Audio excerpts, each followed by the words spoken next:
Mr. Speaker. I know this is difficult for the member from Elgin to listen to, and I know he's new here, but I am actually talking about what was actually said in this House during this debate.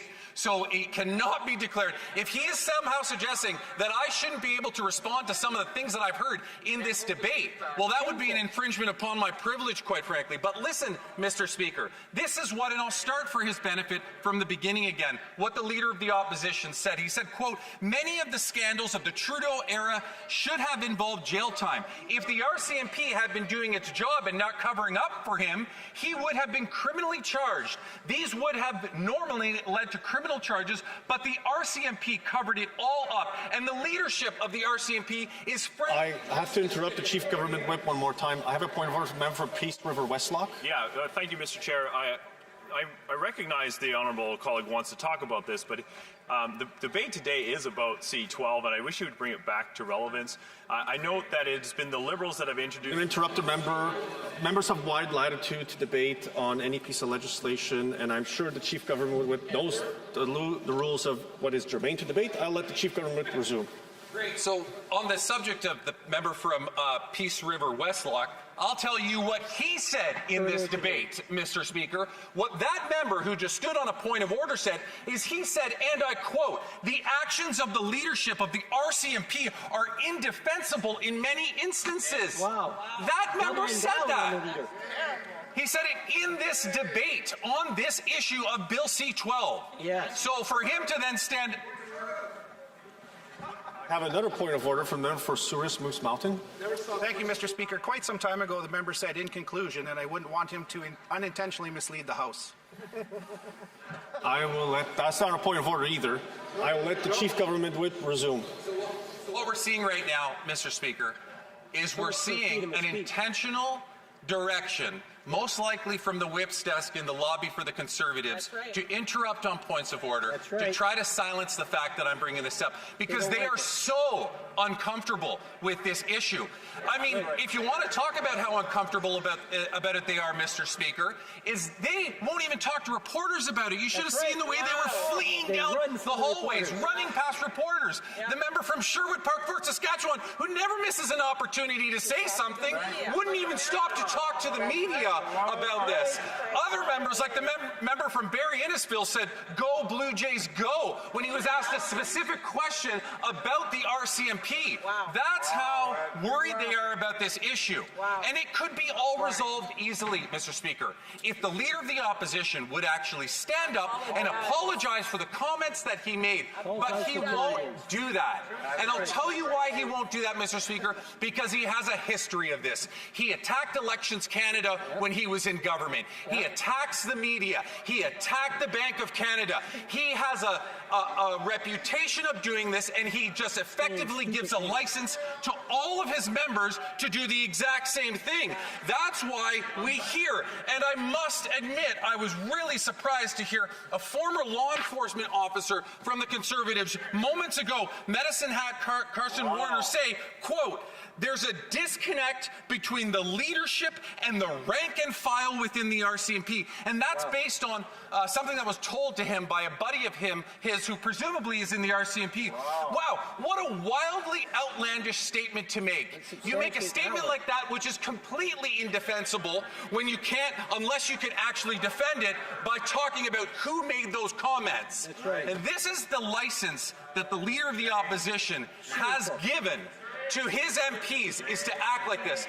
Shameful. I actually feel sorry, Mr. Speaker. I feel sorry for the 4 or 5 and probably many more Conservatives who have been rumored about getting ready to leave the party. I feel sorry for them because they have to be subject to this. They have to be subject to the comments from the member from Bow River. They have to be subject to the comments from the member from Peace River Westlock, or the member when we heard earlier we heard comments from other members who talked about the lack of ability of the RCMP. And so, Mr. Speaker, I will tell you one thing. On this side of the House, we will always stand up for the independence of the agencies of this country, including the RCMP. We will not allow our members to engage in this kind of blatant attack on the independence of those. And that is exactly what we're seeing from that side of the House, and it is absolutely despicable. And the former member from Carleton, I don't know where he's from now, somewhere in Alberta, the leader of the opposition should get up in this House and officially apologize to the RCMP for his behavior.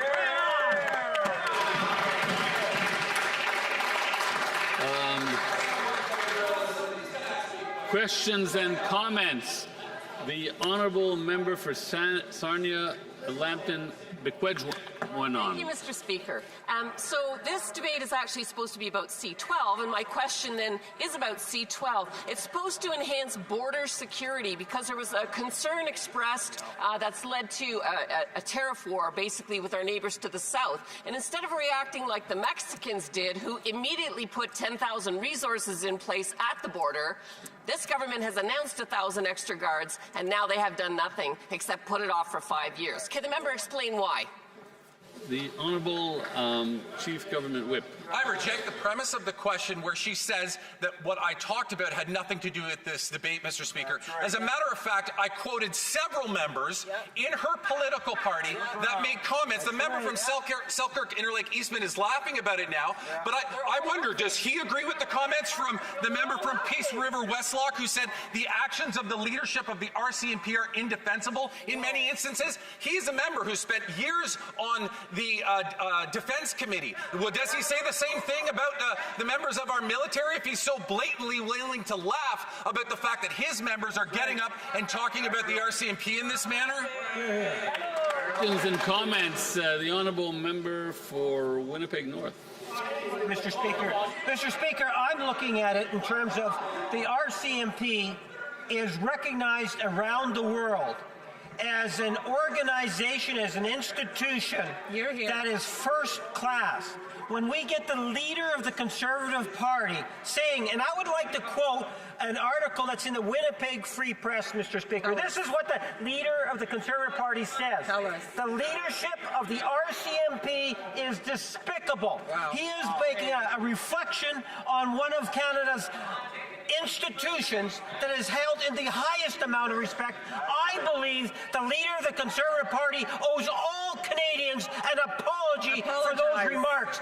My question to my colleague, would he not agree what is despicable is the actions of the leader of the Conservative Party? The Chief Government Whip. Yes, Mr. Speaker, and at first, I only thought it was the member of the leader of the opposition. But now he can add another 4 or 5 names to that, including the member from Peace River Westlock, the member from Bow River, the member from Verlin Lake County, the member from Medicine Hat, Carson Warner, who's all made accusations about the RCMP during this debate on C-12. Questions and comments.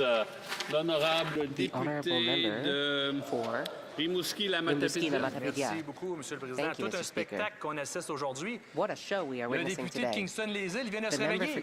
Ses collègues du gouvernement viennent de se réveiller. Pourquoi, Monsieur le Président? Parce qu'il n'y a pas d'orateur aujourd'hui sur le projet de loi C-12. Là, c'est le député qui vient d'arriver. La Chambre est ouverte depuis 10 heures. Il était où avant ses collègues pour nous parler? Monsieur le Président, un peu de sérieux, un peu de rigueur. Le gouvernement met à l'ordre du jour des débats sur le projet de loi C-12, mais il n'y en voit pas d'orateur. Alors, vous savez, quand on veut cacher son incapacité, on parle des autres. C'est bien ce que le collègue de Kingston-les-Îles vient de nous mentionner. J'aimerais ça qu'il m'explique, là, en toute sincérité, en toute franchise, comment ça se fait que son parti n'envoie pas d'orateur aujourd'hui? Est-ce qu'il y a une culture de l'annulation de leur côté, d'empêcher les membres du gouvernement de se prononcer sur leur propre projet de loi? About 30 seconds. There's been a lot of debate on this issue, Mr. Speaker, including the previous version of this Bill C-2. We have provided hours upon hours of debate on this. This member is not new here. He knows the way this works. He knows that if one side stops speaking, all the speeches will continue to go to the other side until somebody from this side wants to get up. That's how a debate works. I'm sitting in this House. I'm listening to the Conservatives attack the RCMP all day long, and I felt the need to get up to defend them. I wish the Bloc would start defending a national organization like that.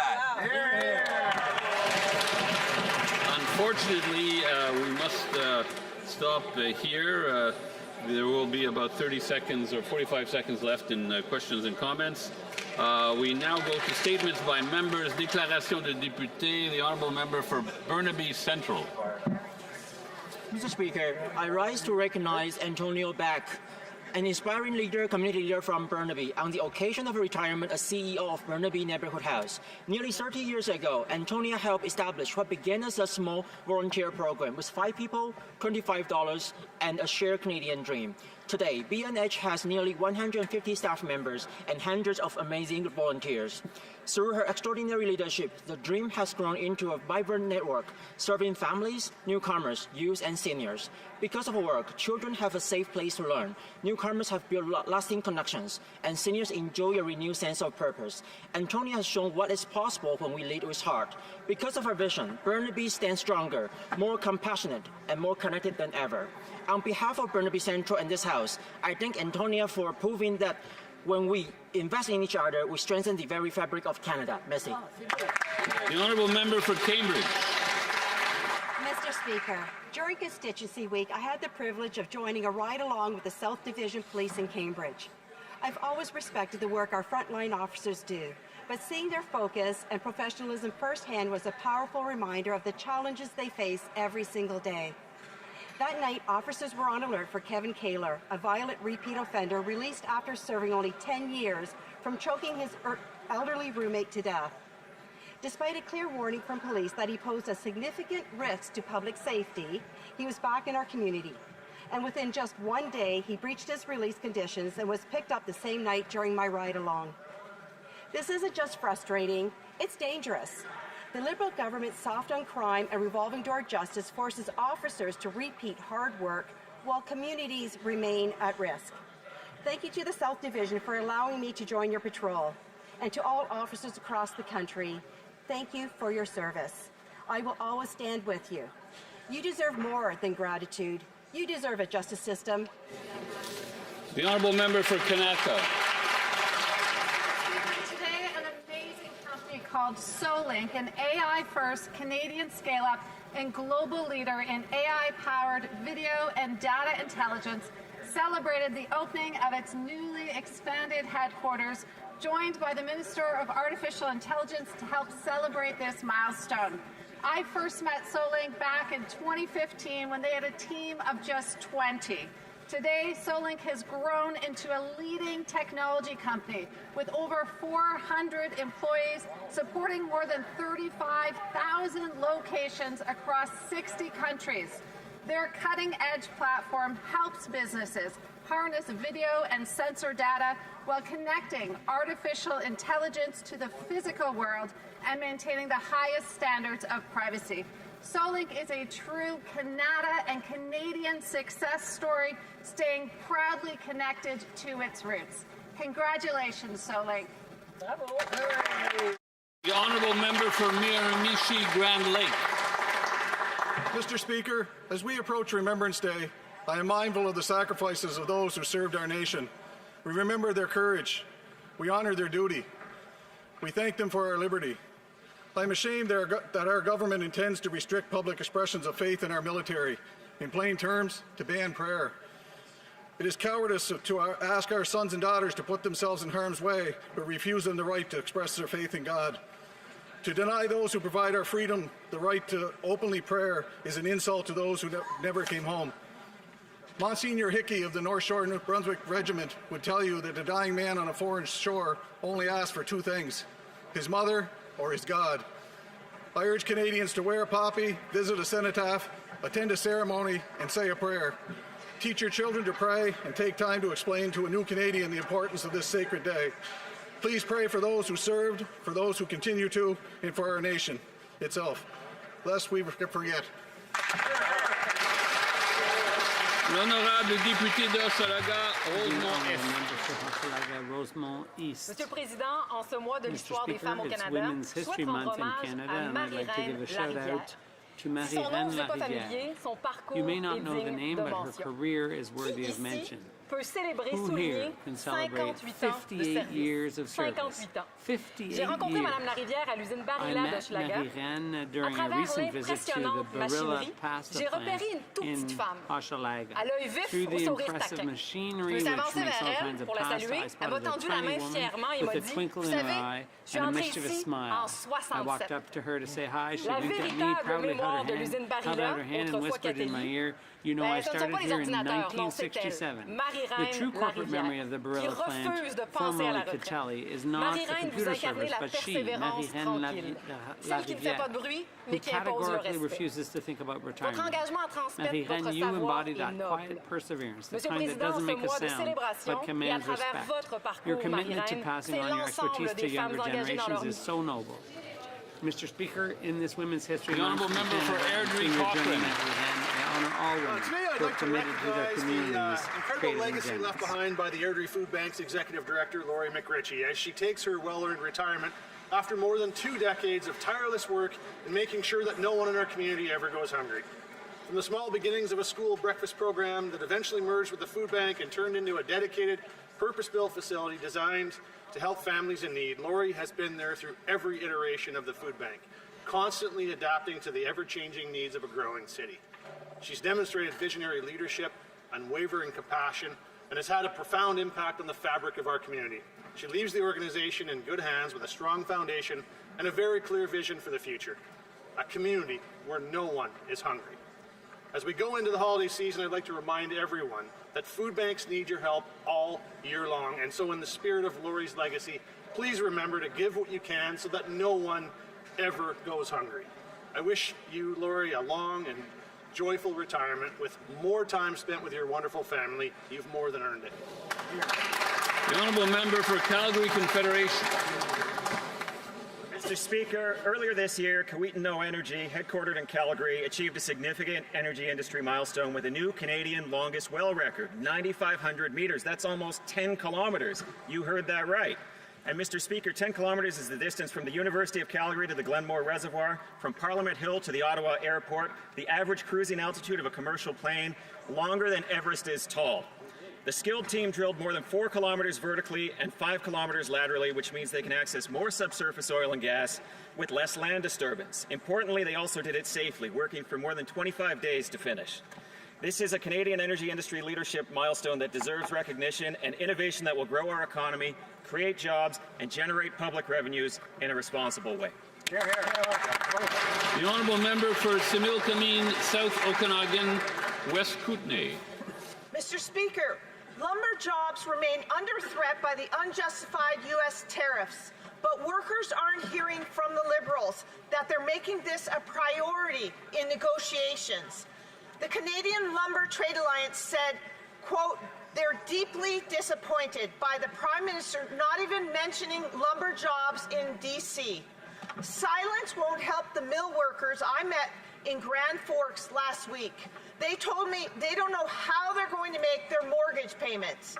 The uncertain future of the mill isn't just impacting forestry workers. It's impacting teachers, mechanics, the whole community. Residents I spoke with aren't just worried about the loss of their jobs, they're worried about the loss of their neighbors. Grand Forks needs the same kind of softwood agreement Conservatives secured in government and the Liberals have failed to negotiate the last decade. If the Liberals won't act for our forestry workers, the Conservatives will. L'honorable député de Berthier-Masquinongé. Monsieur le Président, je désire aujourd'hui souligner une victoire qui a fait vibrer tout le Québec. À Saint-Boniface, les irréductibles ont redoublé d'efforts pour nous faire vivre un moment historique. Le 5 avril dernier, alors que tout le monde retenait son souffle, Saint-Boniface a été couronné lauréate du concours Craft Hockeyville 2025. Exploit souligné le 7 octobre dernier par un prix de l'Association québécoise du loisir public. Hockeyville, c'est 250 000 $ pour la rénovation de l'aréna, de l'équipement pour les jeunes hockeyeurs, une aide alimentaire et le privilège d'accueillir un match de la LNH en 2026. Saint-Boniface nous inspire par son esprit d'équipe et son incroyable capacité à rassembler autour de la passion du hockey, espace de rencontre, d'appartenance et de souvenirs partagés. Bravo, Congratulations, Saint-Boniface. Vous Boniface. illustrez à You're merveille a wonderful les valeurs example of the d'engagement values et of commitment d'effort collectif. and collective effort. The honourable member for South Surrey White Rock. Mr. Speaker, across Canada we celebrate Small Business Week. I rise to recognize the entrepreneurs who form the backbone of my riding, South Surrey White Rock. Before entering public life, I spent over 30 years as a small business owner. First, Image Makers Photography, then Ashbury and Logan, the Art of Flowers. I understand small business, long hours, financial risks, pressures of payroll, and personal sacrifices families make. I also know the pride that comes from serving your community and building something lasting. I've had the privilege of visiting many local businesses, listening to their stories, and learning about their successes and the challenges they face. Small businesses are the pillars in our communities. They deserve our recognition throughout the year. To the business owners in our communities, thank you for your dedication and for everything you do to make Canada stronger, more vibrant, and more connected. Please support your local businesses. Thank you. The honourable member for Souris Moose Mountain. Mr. Speaker, the Auditor General's report exposes yet another example of Liberal incompetence, this time with the Canadian Revenue Agency. Since 2015, the CRA's operating expenses have grown from $4.1 billion to $6.9 billion. That's a 70% increase. But Canadians aren't getting better service. They're waiting longer than ever. Last year alone, the CRA received more than 32 million calls. Yet 1 in 4 of those calls was abandoned before an agent even got around to answer it. Under Liberal mismanagement and incompetence, if finally someone did get through, they were given the wrong information 83% of the time. After 9 years of Liberal waste and bureaucracy, even calling the tax agent is an ordeal. Conservatives will restore competence, accountability, and respect for the Canadians who keep this country running. But with Liberals, why is it that Canadians always pay more but get less? The honourable member for Scarborough-Woburn. Well, thank you very much, Mr. Speaker. There's some big news coming from Scarborough. Our government is investing billions, Mr. Speaker, yes, billions into Scarborough Transit. The Scarborough subway station will extend Line 2 from Kennedy Station to Shepherd, stopping at McCowan and the Scarborough Town Centre. This will cut travel times and connect residents to jobs, schools, and services. Speaker, this is one of the largest transit investments in the history of my city, and it will be up to $2 billion being invested into the Scarborough extension. This means more jobs, more economic growth, while reducing congestion and emissions with cleaner, more efficient transit system. This is about investing in our community, investing in our city, and investing in our future. Thank you, Speaker. The honourable member for Terra Nova, the Peninsulas. Mr. Speaker, this Prime Minister told a room full of students that they're going to have to make sacrifices. This is the kind of silver spoon attitude that young people are sick of. The only reason this country is in this mess is because this Liberal government shut down our industries and spent more than they could afford. They robbed us. They spent all their money, then borrowed billions of dollars expecting my generation to pay for it.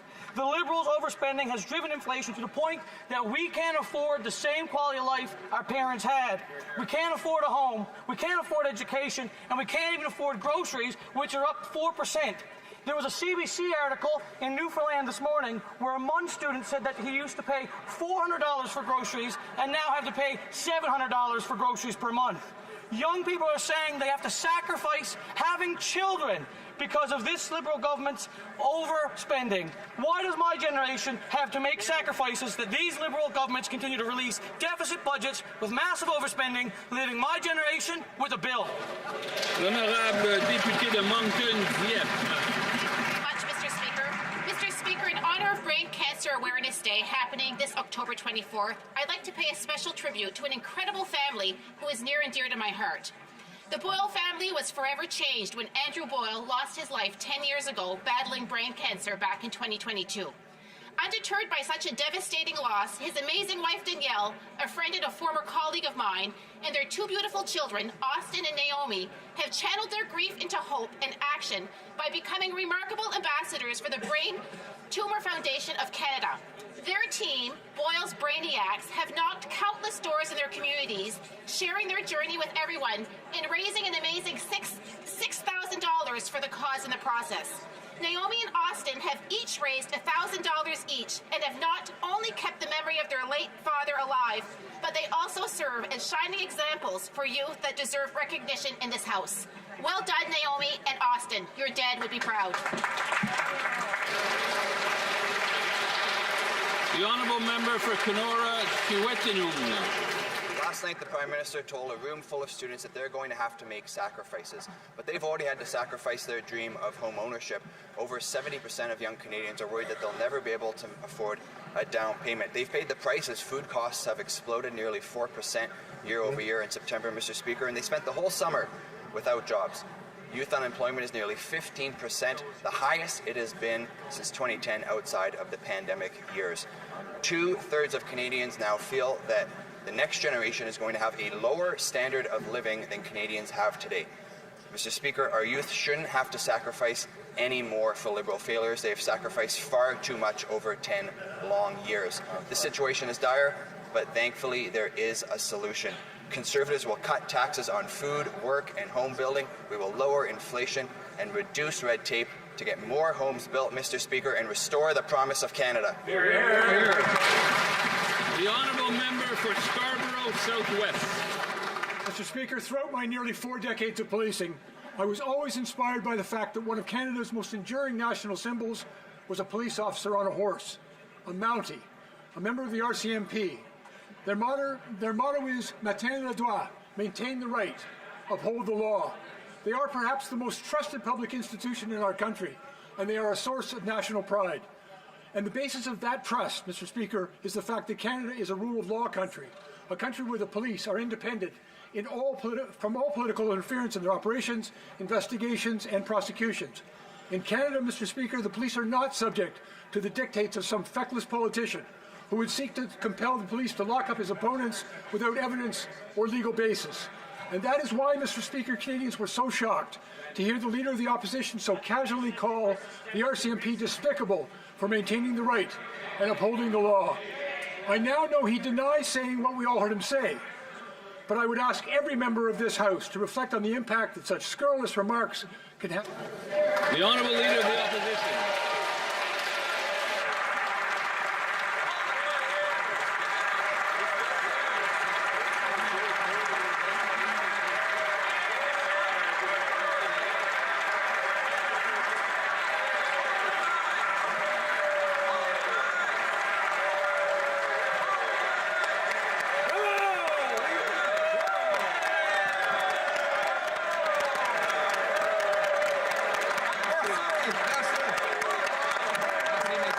Thank you. Mr. Speaker, yesterday the Prime Minister gave a speech, a depressing speech. He said that in his youth there was a lot of opportunity, but that the future for our young people would not be as good as his past had been. He said that young people need to make sacrifices. Sacrifices? That's what young people have been making for the last 10 years under the Liberals. The Liberals have doubled the cost of housing, they've taken away jobs, and they've created intergenerational debt. Young people have to sacrifice more. What do they have left to sacrifice? The Honourable Minister of Government Transformation. Thank you, Mr. Speaker. You know what young Canadians have sacrificed in the last election? They sacrificed a pessimistic, negative, critical vision of Canada from the Leader of the official opposition. They chose a serious leader, an ambitious government, Mr. Speaker, that is uniting the Canadian economy to create opportunity. We're talking about $215 billion projets d'un bout à l'autre du pays qui vont créer des bons emplois pour les jeunes, pour les générations futures. Merci, Monsieur le Président. The Honourable Leader of the Opposition.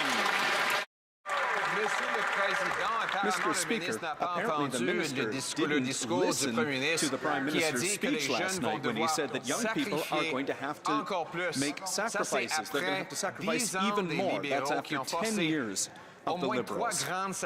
And they forced 3 major sacrifices on our youth. They've made the cost of housing unaffordable.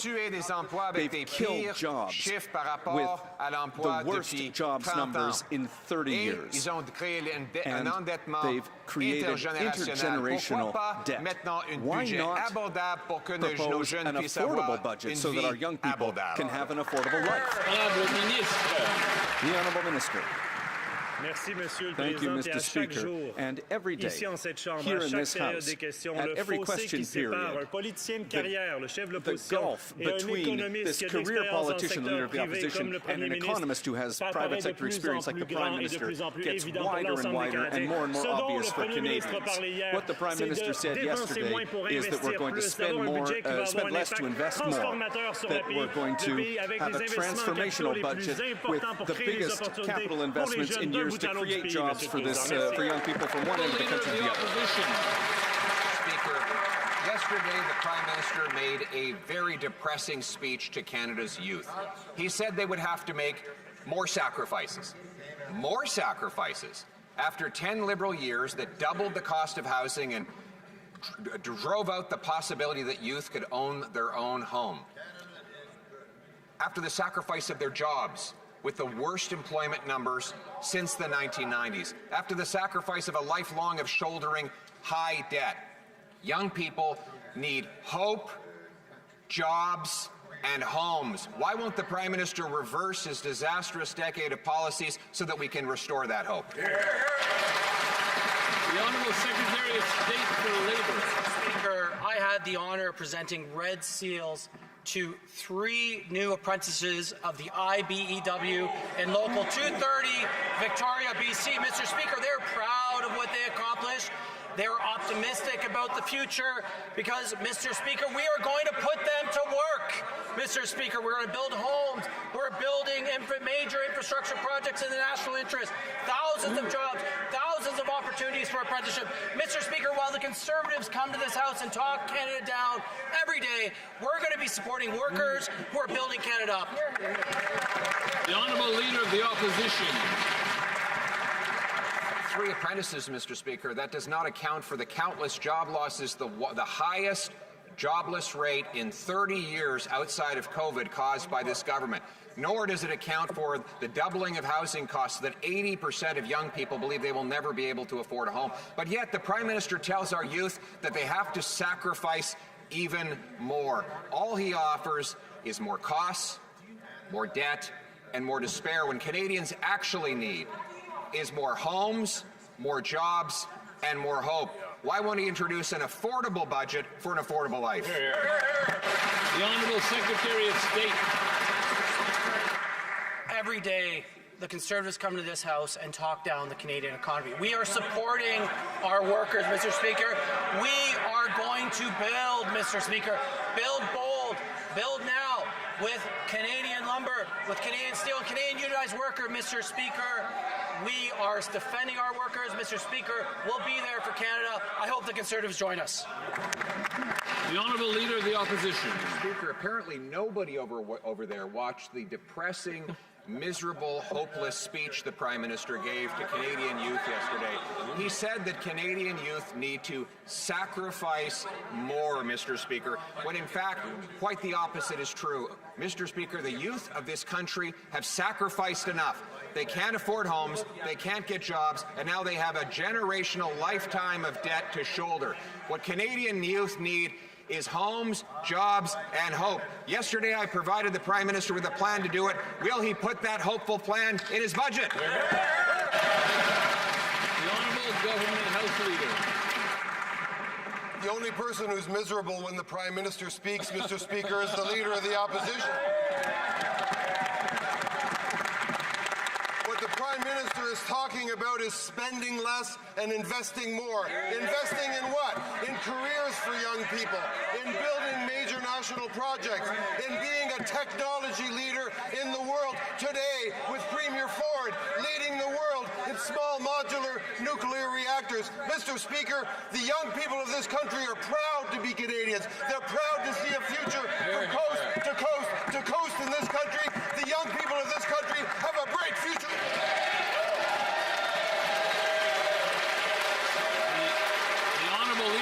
opposition. It is too bad that that minister didn't write the Prime Minister's speech yesterday, because it wouldn't have bored and depressed to tears all of those poor students stuck in that room. There he spoke about how they would have to sacrifice more and that it would take time to reverse all of the misery that is built up over the last 10 years. Mr. Speaker, young people want to have homes. They want to have jobs. They want to have hope.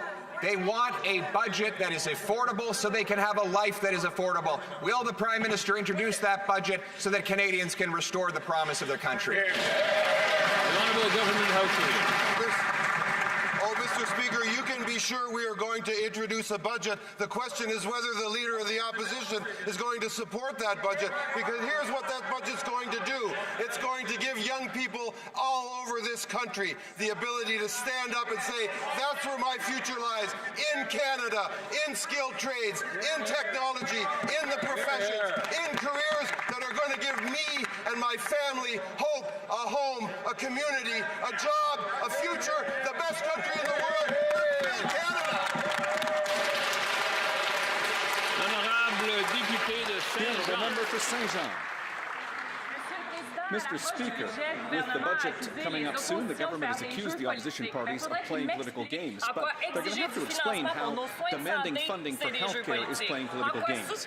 How is supporting seniors in the face of the cost of living crisis a political game? How is dealing with the housing crisis, access to home ownership, and infrastructure a political game? Our demands are directly connected to the needs of Quebecers. They're public, and they have not changed. If the government ignores those demands, well then, at the end of the day, who is playing political games? L'honorable ministre de l'Identité de la Culture canadienne. Culture and Canadian identity. Mr. Speaker, the leader of the Bloc Québécois seems to be changing ideas like he changed his shirts after the elections. He said, we're ready to work with the government. We want to give them some time so that we can help Canadians and Quebecers.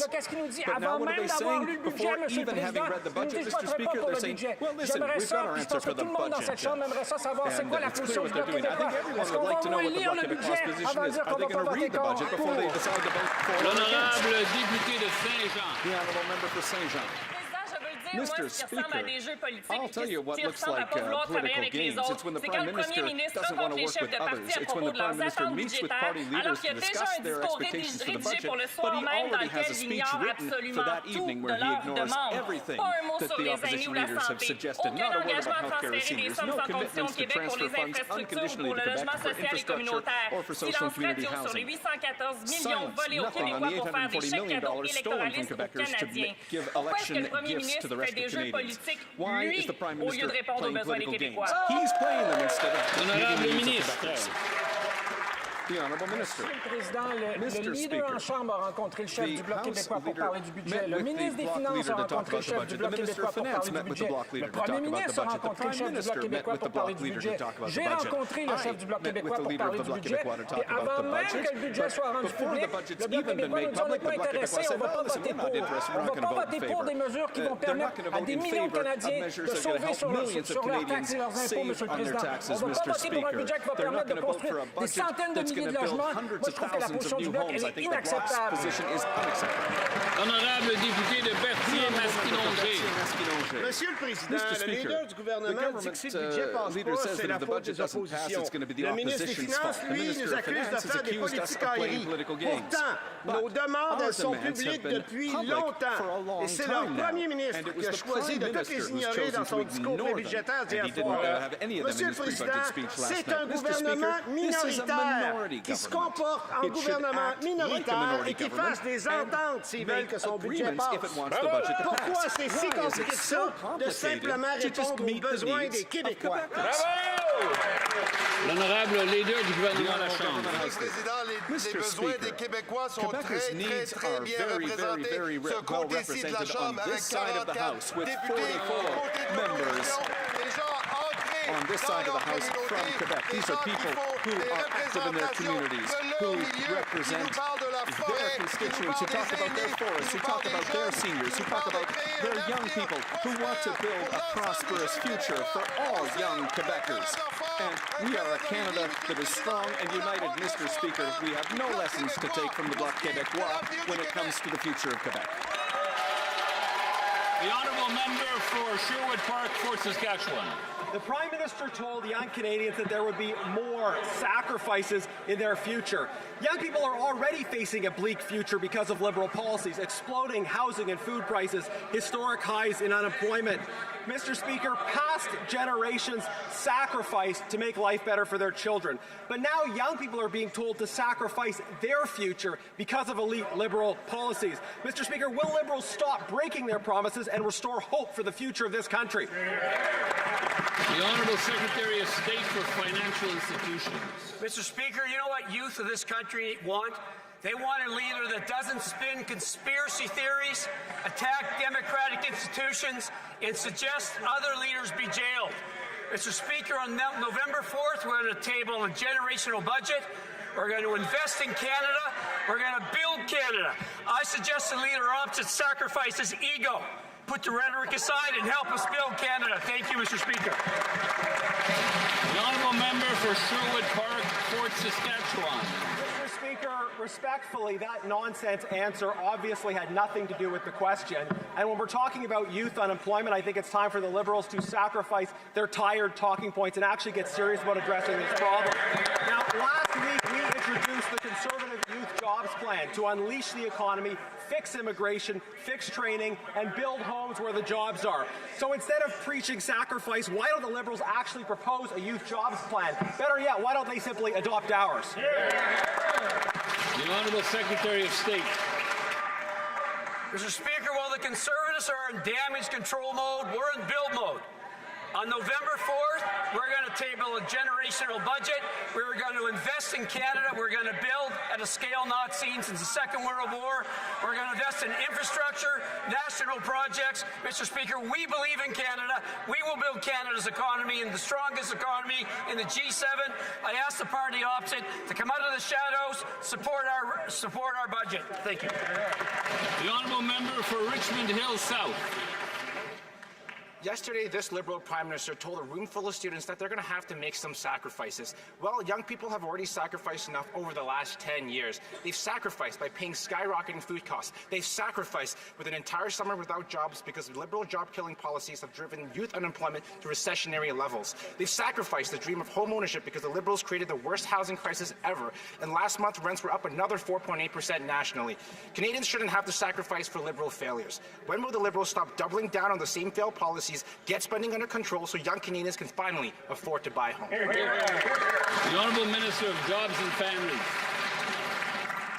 Boy, Mr. Speaker, that speech really freaked out the Conservatives, didn't it? Because it was all about ambition. It was about investing in ourselves. It was about building major projects. It was about the project that Prime Minister Carney announced with Premier Ford, that the Prime Minister... I don't think I even need to say it. I think everyone knows.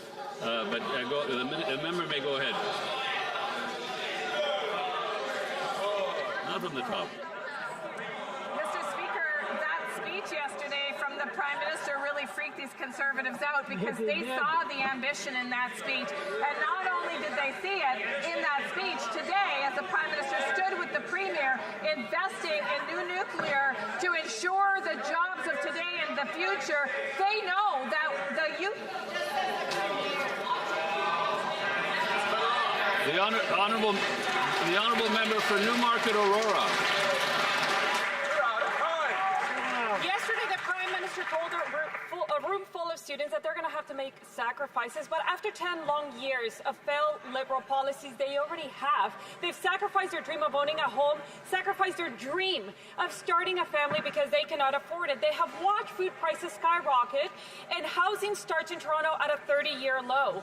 Canada has everything it needs to thrive, but it's failing because of their policies. Will the Liberals stop breaking their promises and get their spending out of control so young Canadians can finally afford to dream? Honourable Minister. Mr. Speaker, the youth in my riding are dreaming, and not only that, they're working, and they're entering the workforce in extraordinary ways. Let me talk about the young welder that I met at Thunder Bay Hydraulics just a few weeks ago, who approached me the other day and said that because of the programs that the province and the federal government work together on to ensure she had work-integrated learning, she was now a welder with that company. Mr. Speaker, we're investing in jobs, we're investing in youth. Every time we look across the aisle, these guys are voting against the interests of youth. It's very rich for them to talk about youth. The honourable member for Brandon Seward. Yesterday, the Prime Minister told a room full of students that they have to make sacrifices. Mr. Speaker, students and young people in this country have already sacrificed enough to these Liberals. They've sacrificed the dream of home ownership. They've paid the price at the pump and for the cost of food. They've spent summers without jobs. Now the Liberals get up and their big achievement is 3 new apprenticeship Red Seals? You gotta be kidding me. Canadians have sacrificed enough over the last 10 years. They shouldn't have to sacrifice more for these Liberal failures. Will the Liberals get their spending under control in the November 4th budget and restore the promise of hope for young Canadians? The Honourable Minister of International Trade. Canadians vividly remember, young Canadians vividly remember when the leader of the opposition, the Conservative leader, stood up and voted against removing interest off Canada's student loans, saving young Canadians thousands of dollars every year, Mr. Speaker. This new government will always stand up for young Canadians. Yesterday, the Prime Minister announced that we will double non-U.S. exports by $300 billion. That means thousands of new opportunities for young Canadians producing the goods that the world wants to buy. Thank you, Mr. Speaker. The honourable member for Montmorency-Charlevoix. Mr. Speaker, yesterday the Prime Minister announced in front of a room full of students that they were going to have to make sacrifices. But they've been sacrificing for 10 years now, Mr. Speaker. They've sacrificed the dream of having a home. They're sacrificing too much of their own budget to pay for groceries. And last summer, many weren't even able to find a job. A simple question, will the Liberals finally stop breaking their promises? Will they rein in spending? And will they allow Canadians to buy groceries at a fair price and dream of being able to one day buy a house? The Honourable Minister of Government Transformation. Thank you, Mr. Speaker. While the Leader of the Opposition is on YouTube and spreading conspiracy theories, attacking the RCMP and saying that his adversary should be in prison, I choose without hesitation a Prime Minister who is explaining to Canadians how we're building the strongest economy in the G7 by building projects from coast to coast to coast, by making life more affordable, for example, by cutting taxes for 22 million Canadians, by making housing more affordable. That's what we're doing on this side of the House. That's the difference between an opposition party that has a small vision for the country and an ambitious, serious government on this side. The honourable member from Montmorency-Charlevoix. We don't have a small vision for the country, Mr. Speaker. We have a fair vision for young people who can't afford homes, who are being hit hard by inflation, who are seeing grocery prices going up. This is having a real impact on their physical and mental health and their hope of one day having a bright future. Yesterday, again, the Prime Minister, in a depressing speech, asked young people to make sacrifices. When is this Liberal government going to stop crushing our young people under the weight of their poor management and allow them to have a better future? The Honourable Minister. Mr. Speaker, the ambition on this side of the House is ambition that is serious. We'll build the strongest economy in the G7. We'll free the power of the Canadian economy. We'll make the economy stronger by lowering taxes for 22 million Canadians, by cutting GST on new homes, by making housing more affordable across the country, by investing in building an unprecedented number of new homes in this country. That's the ambition that we have on this side of the House. That's what we're going to deliver for young Canadians. Monsieur le Président, Mr. Speaker, Ottawa vient d'annoncer $2 milliards pour bâtir une centrale nucléaire en Ontario. Ça fait des années que le Québec offre de vendre la vraie électricité propre, mais que l'Ontario et Doug Ford refusent. Et aujourd'hui, le fédéral annonce qu'il va faire payer les Québécois pour une centrale nucléaire en Ontario qui va lui permettre de rivaliser avec la vraie énergie propre du Québec. Les Québécois sont 3 fois perdants. On perd en matière d'environnement, en matière de commerce, et on perd l'argent de nos impôts. Est-ce que le gouvernement va reculer? L'honorable ministre de l'Environnement et du Changement climatique. Monsieur le Président, je veux être très Mr. Speaker, I want clair to que be nous, very on clear bâtisse un that pays we are pour le building futur, et a ça, country c'est avec for the de l'énergie future, and that's propre. with Et clean moi, energy. étant de Ontario, And je peux dire que as a l'énergie member from nucléaire Ontario, nous a I can say aidé that à nuclear plus utiliser le energy charbon. has Ça helped us veut get away dire que nous avons from de l'air coal-fired pur power pour plants. nos That means we enfants. have cleaner C'est air très for our important kids. qu'on It's very continue à important that we travailler pour continue avoir de to work l'électricité propre to have tout partout clean au pays. electricity Déjà, nous avons across the le country. plus We already l'électricité propre have tout the partout et on va cleanest continuer à faire electricity, le travail. and we're going to continue to do the hard work to improve that. The honourable member for Repentigny, Mr. Speaker, the federal government isn't happy with just making us pay to allow Ontario to compete with Hydro-Quebec. It goes even further than that, because if Ontario develops nuclear power, that means there's going to be an increase in radioactive waste. And what do you think they're going to do with it? Well, they're probably going to be storing it at Chalk River, as they're doing right now. That's on the banks of the Ottawa River, which is the main source of drinking water for millions of Quebecers. The federal government is making us pay hundreds of millions of dollars to put our drinking water at risk. Does the government really think that we're going to accept that? L'honorable ministre. The honourable minister. Mr. Speaker, we should be very proud in this country that we have clean electricity from coast to coast to coast. It's 84% clean energy, and we're continuing to work with the provinces across the country, and we are going to continue to do the work that needs to be done with hydroelectricity in Quebec, and we'll continue to work with Newfoundland on hydroelectricity as well. But nuclear is part of that. Wind power is part of that. We're going to continue to do that work. It's important for our future. The honourable member for North Island, Powell River. Mr. Speaker, the Prime Minister just told a room full of young Canadians that they're going to have to make sacrifices. Well, after 10 years of the Liberal government, they've already had to sacrifice the dream of owning a home. They've already had to sacrifice their modest expectations of living in a safe community. They've already had to sacrifice an economy where the cost of living is manageable and good-paying jobs are easy to find. So my question for the Prime Minister is, when he made these comments, what additional sacrifices for young Canadians did he have in mind? Secretary of State for Sport. The leader of the Conservatives doesn't seem to get is that Canadians use hope and hard work and sacrifice every single day to build up our country and our communities. But when the failed former MP from Carleton lost his seat, Mr. Speaker, he didn't have to make any sacrifices or be accountable. He didn't even learn a lesson clearly. But when his constituents fired him, he should have maybe paused and reflect a little bit. But since he didn't lose his home in taxpayer-funded non-market housing, I guess that's why he continued to deny it to millions of Canadians, Mr. Speaker. Maybe that failed and flailing Conservative leader should join some students in a class, because it seems like 20 years in this House, after 20 years in this House, he can learn a thing or two about hard work. Yep. The honourable member for North Island, Powell River. I guess, Mr. Speaker, one of the things we also have to sacrifice are answers in question period. After 10 years of Liberal government, we've had a cost of living crisis. We've had an addictions crisis that's left 50,000 Canadians, mainly young Canadians, dead from drug overdoses. And now we have a growing youth jobs crisis, with youth unemployment surging to 14.7%, the highest level in 15 years. If young Canadians could barely afford to put a roof over their head and food on their table when they are working, how are they going to be able to afford it when they're out of a job? Good job. The Honourable Parliamentary Secretary to the Prime Minister. We find it a little bit rich that the Conservative Party is going to stand up and talk about youth when they consistently vote against the measures that this government has introduced that actually matter to young Canadians in this country.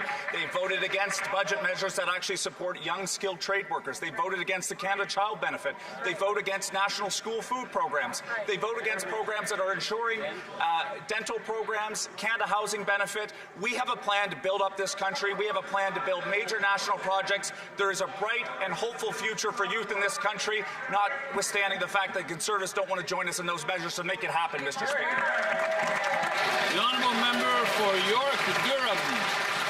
Well, Mr. Speaker, despite all these programs, programs, the Prime Minister still went to students yesterday and gave them a message: you must sacrifice more. Well, the next generation has sacrificed enough. They've sacrificed the dream of home ownership. They've sacrificed the dream of starting a family. He might as well have said, let them eat cake. Well, then the next generation has sacrificed enough after 10 years. Will the Prime Minister reverse course, get his spending under control so that the next generation of young Canadians can afford to feed themselves and own a home? The Honourable Minister of International Trade. Mr. Speaker, our new government is supporting young Canadians with the skills and opportunities they need to build their futures. That's why when the Prime Minister announced on campus just yesterday that we'll double Canada's non-U.S. exports over the next decade, it mattered. We're talking about 2/3 of our economy driven by international trade. It means millions of jobs and more careers in communities across Canada producing the goods that the world wants to buy. Thank you, Mr. Speaker. Member for York-Durham. The only thing this government is doubling is the debt that the next generation will have to pay. So-called generational investment, that is just generational debt and generational inequality. In fact, Habitat for Humanity now says 70% of Canadians say owning a home is impossible. And for those that rent, they saw a 5% increase year over year, Mr. Speaker. That is the result of Liberal policies. Will the Prime Minister sacrifice his policies rather than the future of the next generation? The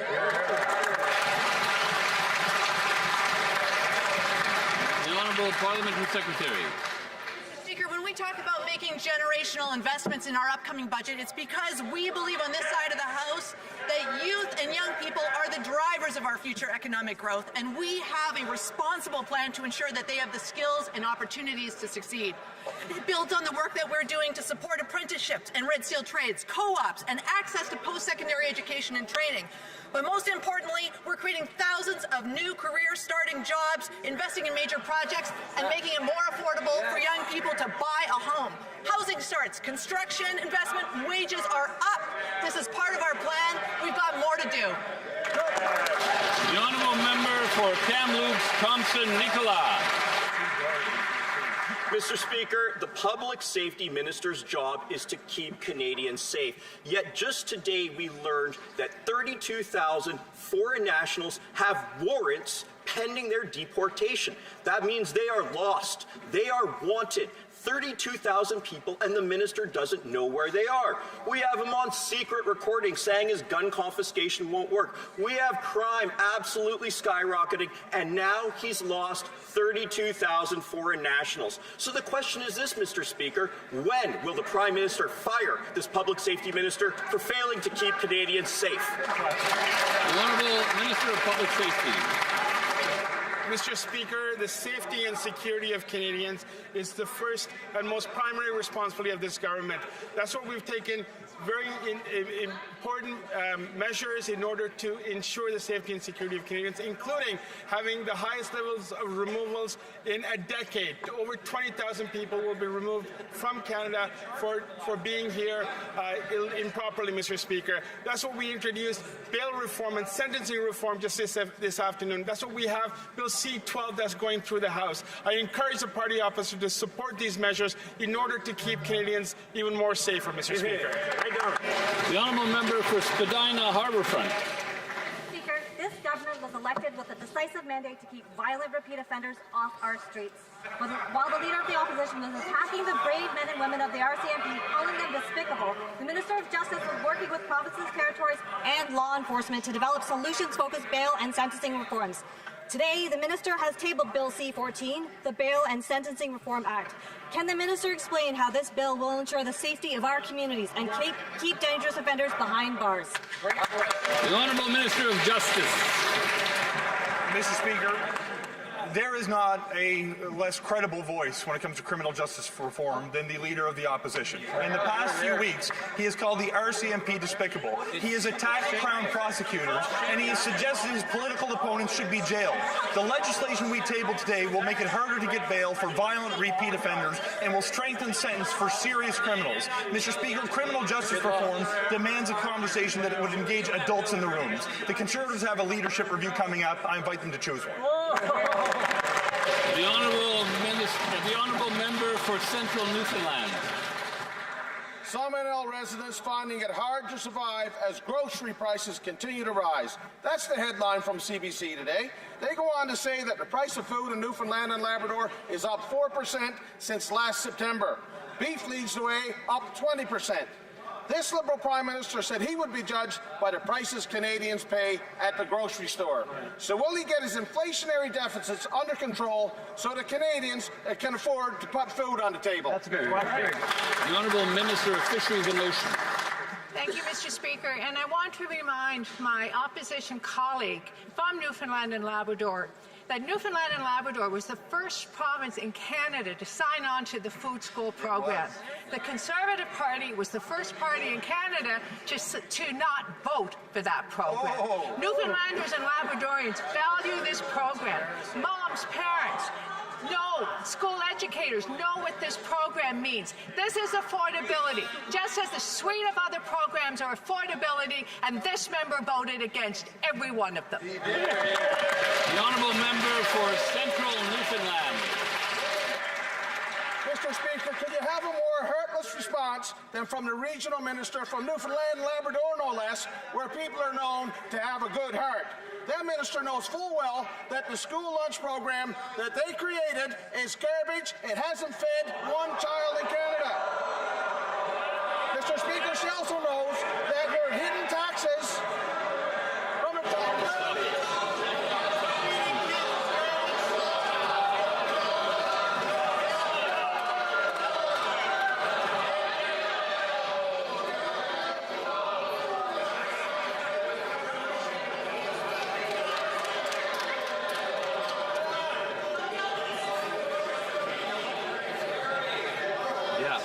To the member, continue, please. Mr. Speaker, could you have a more heartless response than from the regional minister from Newfoundland and Labrador, no less, where folks are known to have a good heart? That minister knows full well that that school lunch program that they created hasn't fed one Canadian child. And Mr. Speaker... Time's up. Time's up. Time's up. I'm sorry. The Honourable Minister of Fisheries and Oceans.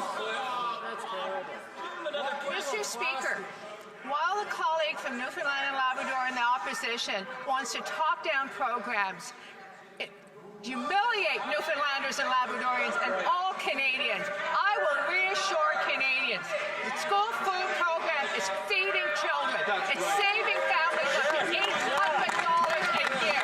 This is policies that work. I will always stand for Newfoundlanders and Labradorians and Canadians.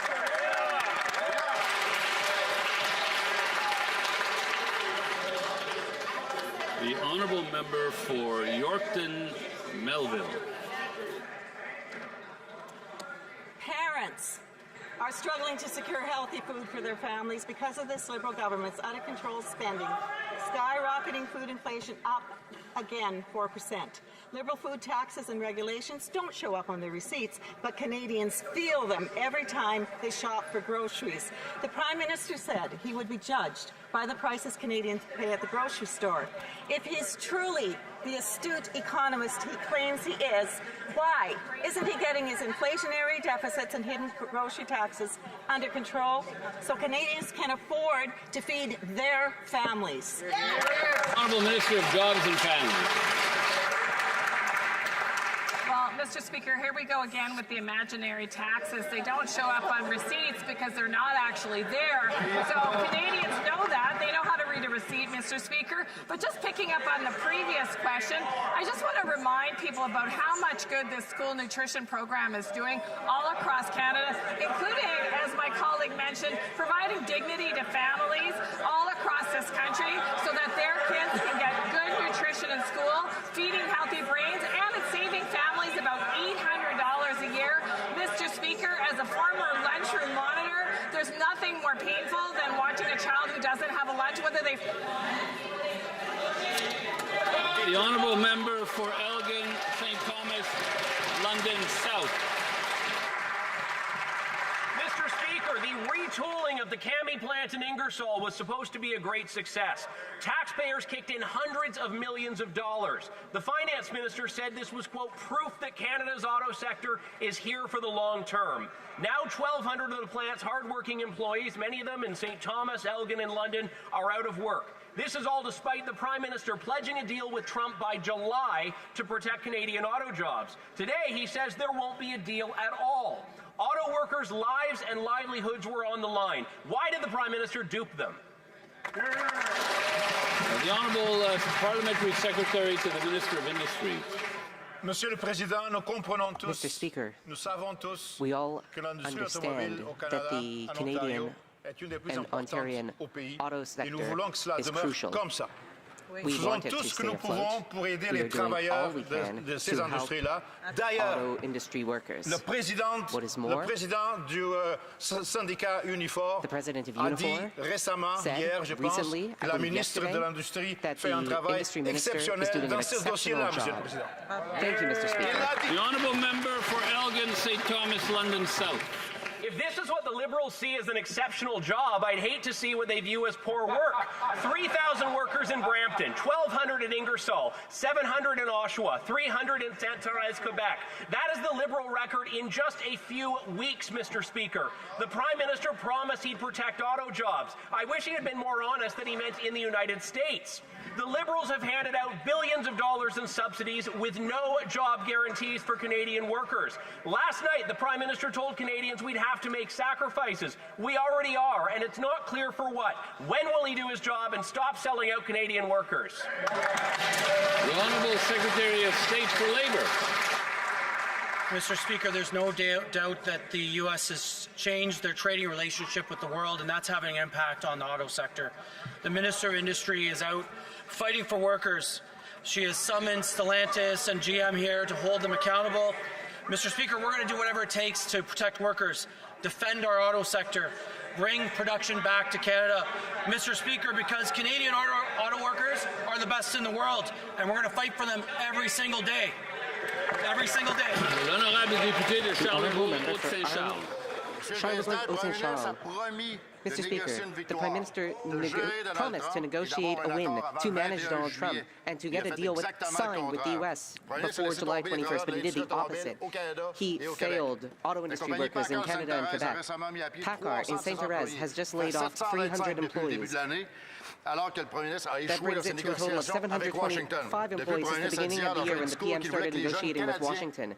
Now the Prime Minister is telling young Canadians that they will need to make sacrifices. Should young Quebecers really have to make sacrifices to please Washington? L'honorable secrétaire parlementaire de la ministre de l'Industrie. To the Minister of Industry. Monsieur le Président, le collègue Mr. Speaker, vient de citer l'exemple de my colleague has just mentioned the example of PACCAR. I would like to note qui est tout à fait incompréhensible that et abusive PACCAR's decision is l'administration américaine d'imposer des tarifs aux camions. Why the U.S. administration is tariffing trucks, including PACCAR trucks. This just shows how unpredictable the U.S. administration is. We should keep a cool head here in Canada. We will negotiate a good deal. The honourable member for Charlebourg, Haute-Saint-Charles. Mr. Speaker, I remember back in the campaign when Liberal candidates were saying, elbows up to Donald Trump, we'll fix it. Don't worry. I managed the Bank of Canada and the Bank of England, I'll manage this. But what are we witnessing? Job losses in the auto sector. 3,000 from Stellantis, 725 Quebec auto workers. Now there's over 10,000 auto workers in Quebec, but they're all at risk because elbows up didn't fix the problem. When will the problem be fixed? The honourable minister for Canada-US trade. Monsieur le Président, je ne suis pas surpris que notre collègue se souvient très bien de la dernière élection fédérale, parce que les Canadiens ont choisi un gouvernement qui était prêt non seulement à défendre et appuyer les industries canadiennes, mais de négocier avec le gouvernement américain pour s'assurer qu'on ait une entente qui est dans l'intérêt des travailleurs et des industries canadiennes. Les Canadiens qui ont exprimé leur volonté ont dernières élections, savez très bien que le Parti conservateur était totalement incapable de se tenir debout devant le gouvernement américain et pour défendre les intérêts des travailleurs et des entreprises canadiennes. Nous sommes prêts à relever ce défi-là. The honourable member for Wellington, Halton Hills North. Mr. Speaker, last election, during the debate, the Prime Minister was asked to name the biggest threat to the security of Canada. He answered in one word: China.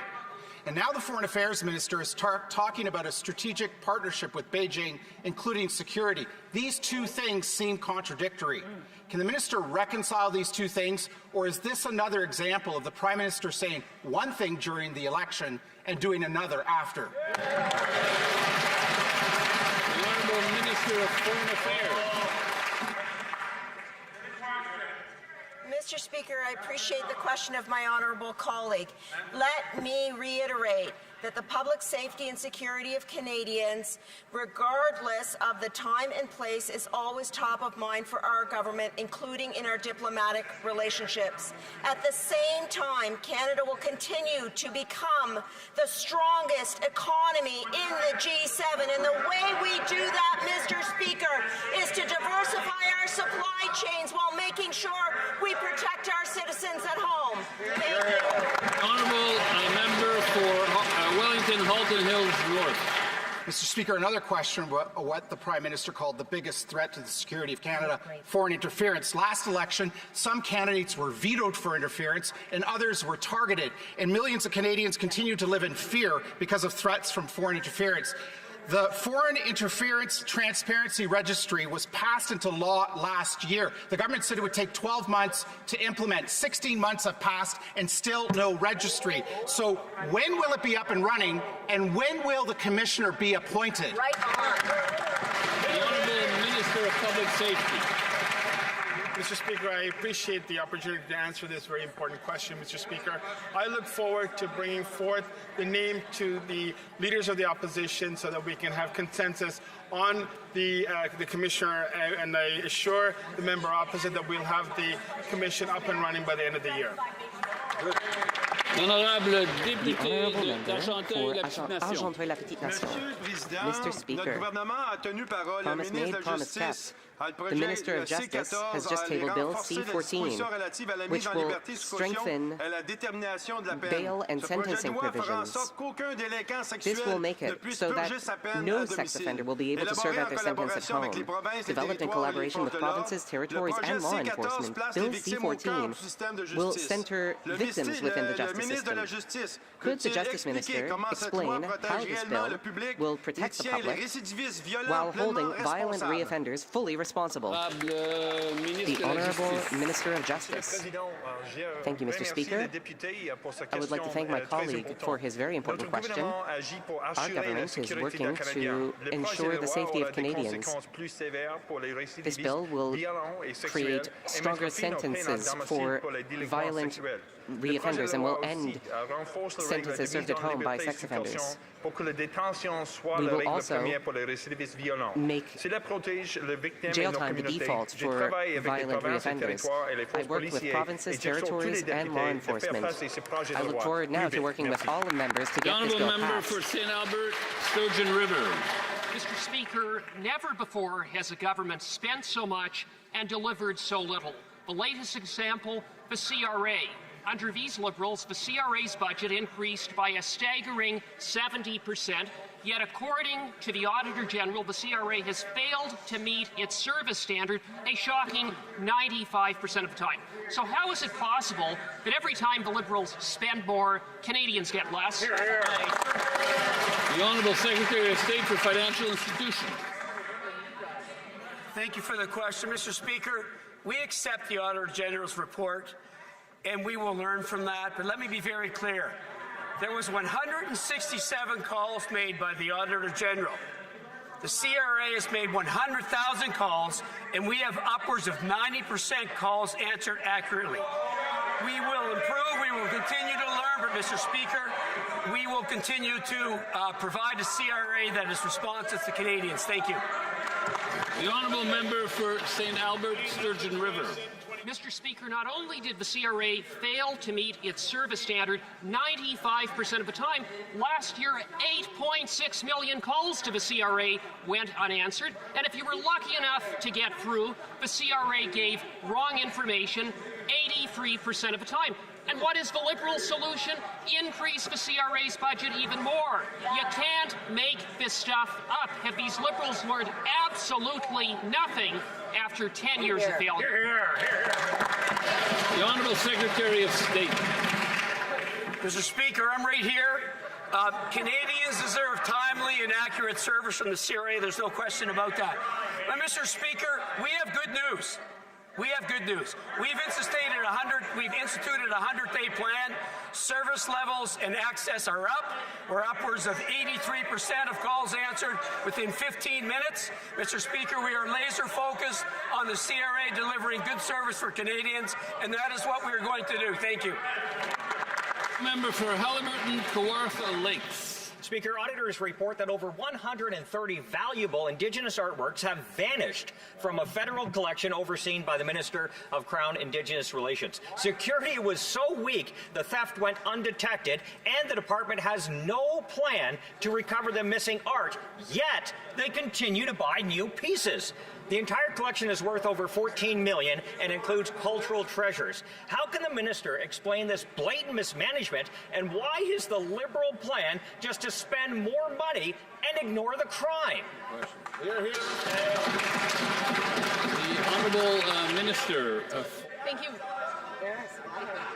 Relations. Speaker, we are working with our partners to address the issue, and I'd be happy to work with my colleagues on the other side as well. Thank you.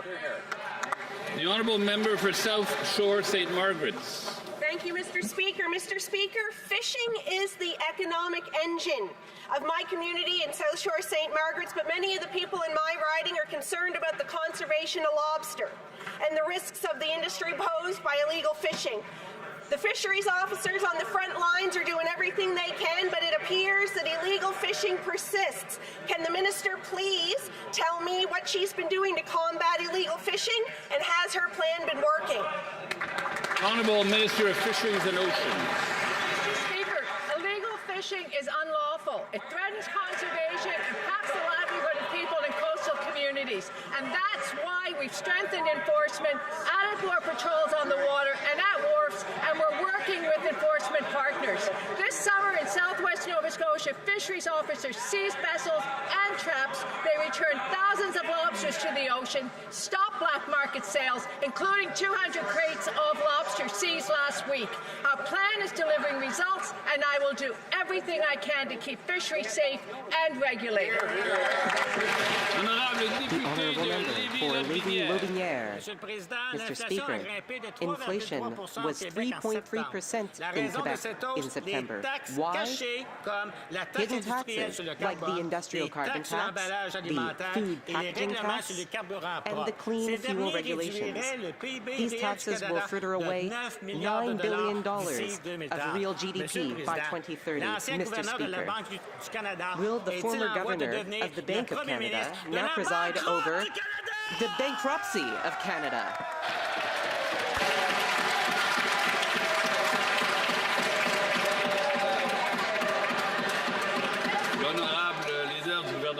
The Honourable Government House Leader. Ce côté-ci de la Chambre, on donne une cote chaque fois que le député se lève, puis cette fois-là, c'était un 8 sur 10. Mais malgré les hurlements de mon estimé collègue, je peux l'assurer que les finances du Canada sont les meilleures du G7. On a de l'espace fiscal pour investir dans l'avenir des jeunes dans ce pays-ci.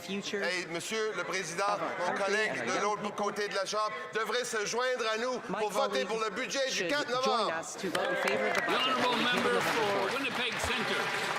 Mr. Mr. Speaker, not only is the Prime Minister planning to cut women and gender equality by as much as 81%, the Canadian Centre for Policy Alternatives just revealed that 59% of planned jobs cuts to the public service will impact women. Mr. Speaker, if the Prime Minister wants to regain the trust of women after forcing flight attendants back to unpaid work at Air Canada, why doesn't he stop these devastating job cuts?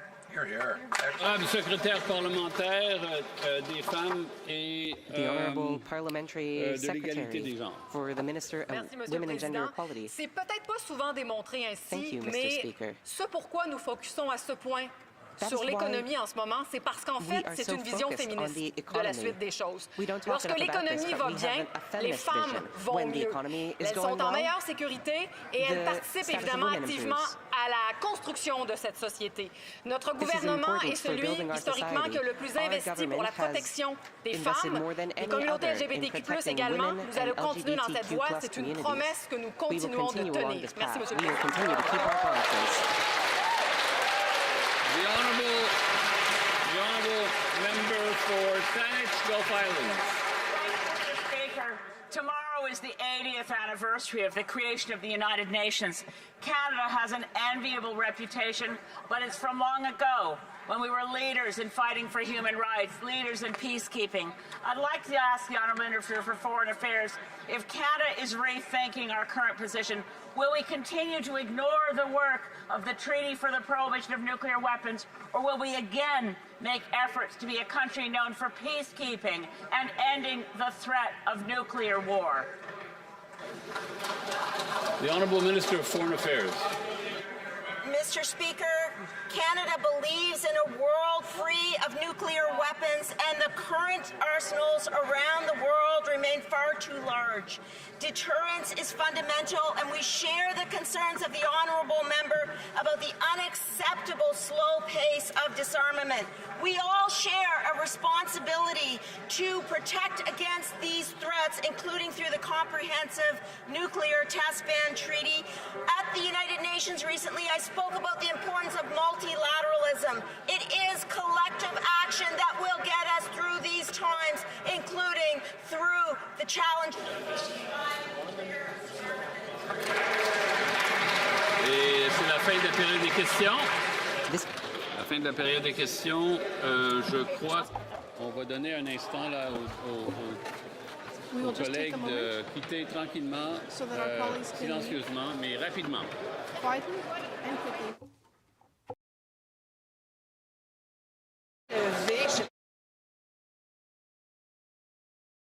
Non, OK, parfait.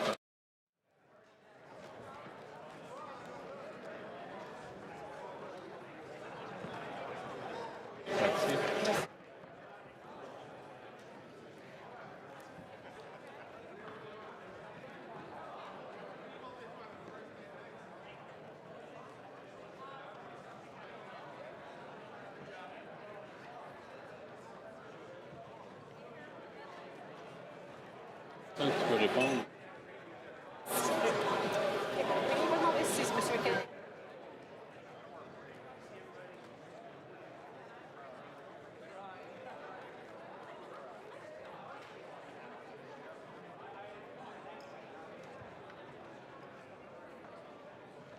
Alors, je crois que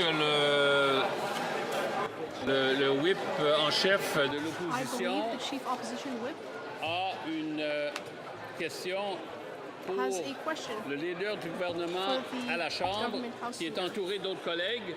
Alors, I believe that the chief, the opposition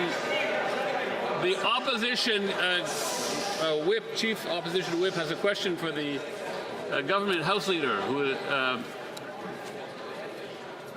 is here. So go ahead.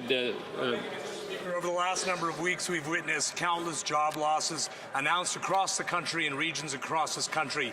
Thousands in the energy sector, thousands